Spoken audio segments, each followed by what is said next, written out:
नमस्ते मेरे भाई बहनों और दोस्तों, मेरे चैनल पर आप सभी का दिल से स्वागत है।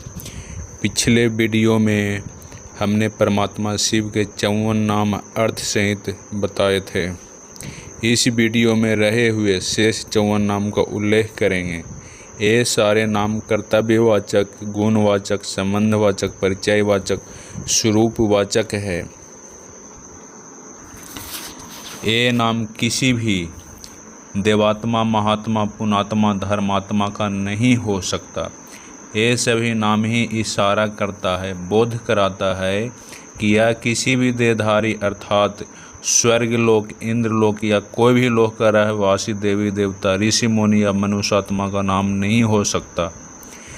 देवी देवताएं तो पुनर्जन्म लेते लेते पूज्य से पुजारी बन जाते हैं और मनुष्य आत्माएँ अपनी अल्पज्ञता, अज्ञानता के कारण पाप कर बैठती है और बंधनों में बंध जाती है, जिससे दुख पाती है। दुखी होने के कारण परमात्मा से सुख और स्वर्ग की कामना करती है, जबकि परमात्मा शिव सभी आत्माओं से न्यारे हैं।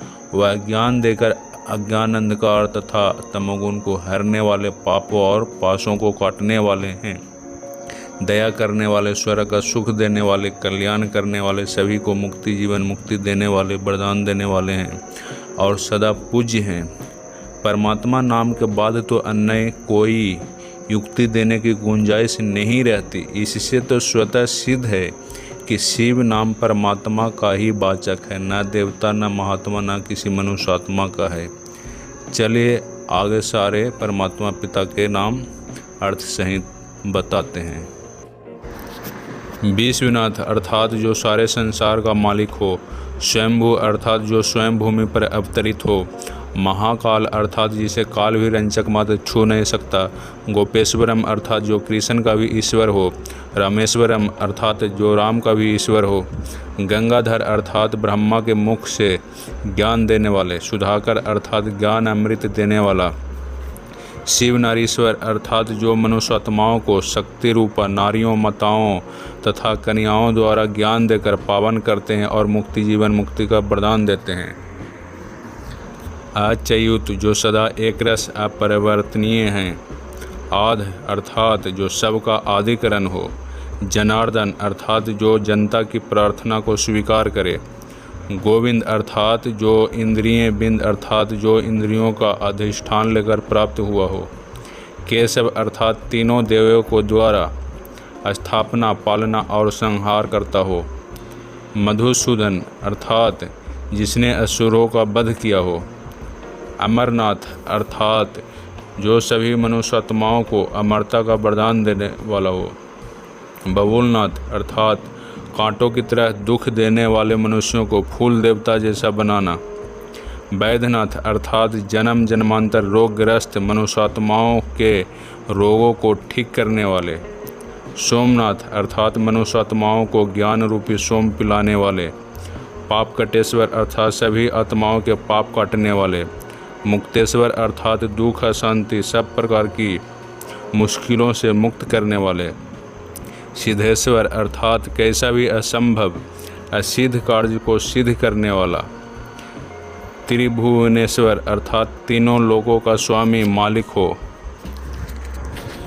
परमेश्वर अर्थात जो श्रेष्ठ ईश्वर हो। अज अर्थात जो अजन्मा हो। अमृत्यु अर्थात मृत्यु रहित हो। सर्वदर्शन अर्थात सबके साक्षी हो। अनामय अर्थात रोग शोक रहित है। नगन व्रतधर अर्थात जिसने शरीर रूपी वस्त्र से नगन रहने का व्रत लिया हुआ है। निराकार अर्थात शरीर के जैसे रूप रहित है। जगत गुरु अर्थात सारे संसार का गुरु, जो मिथ्या ज्ञान अंधकार को मिटाकर सारे संसार में सत्य ज्ञान की रोशनी फैलाने वाला। अव्यक्त लक्षणों देव अर्थात जो अव्यक्त है, स्थूल नहीं है और जिन्हें इंद्रियां नहीं देख या पकड़ सकती है। ज्ञान मूर्ति अर्थात ज्ञान स्वरूप। योग पार अर्थात योग विद्या में परंगत। योग ईश्वर अर्थात योगियों के भी ईश्वर। दीर्घ अर्थात कभी भी विचलित न होने वाले। काल काल अर्थात कालों के भी काल। त्रिलोचन अर्थात तीनों कालों को जानने वाले। त्रिनेत्री अर्थात तीसरा बुद्धि का नेत्र देने वाले। त्रिलोकीनाथ अर्थात जो तीनों लोकों का मालिक हो। सुधापति अर्थात अमृत के मालिक। विधेश अर्थात संपूर्ण विद्या के स्वामी। अब सुनिए परमात्मा शिव के स्वरूप से संबंधित नाम। ज्योतिर्मय अर्थात ज्योति स्वरूप। दिव्य अर्थात अलौकिक रूप वाले। परात्पर अर्थात परे से परे। चिरंतन अर्थात अनादि। ध्यानाधार अर्थात योगी जन जिसका ध्यान करते हैं या जिस पर मन एकाग्र करते हैं। जप अर्थात जो पूजनीय याद करने योग है। मनोजय अर्थात मन के समान तीव्र गति वाले। अतिथि अर्थात संसार में अतिथि के रूप में आने वाले। बर वाहन अर्थात श्रेष्ठ वाहन यानी ब्रह्मा के शरीर रूपी रथ वाले।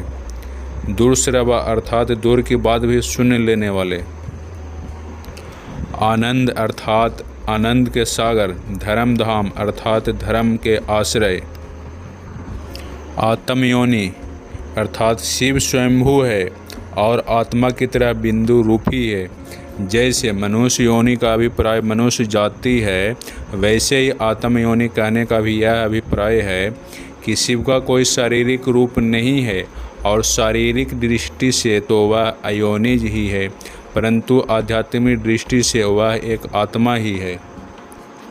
अनंत दृष्टि अर्थात असीमित दृष्टि वाले। कल्पादि अर्थात नए सृष्टि के कल्प का आरंभ करने वाले। गुह्य अर्थात सृष्टि का गुह्य राज बताने वाले और इंद्रियों द्वारा न देखे जा सकने वाले।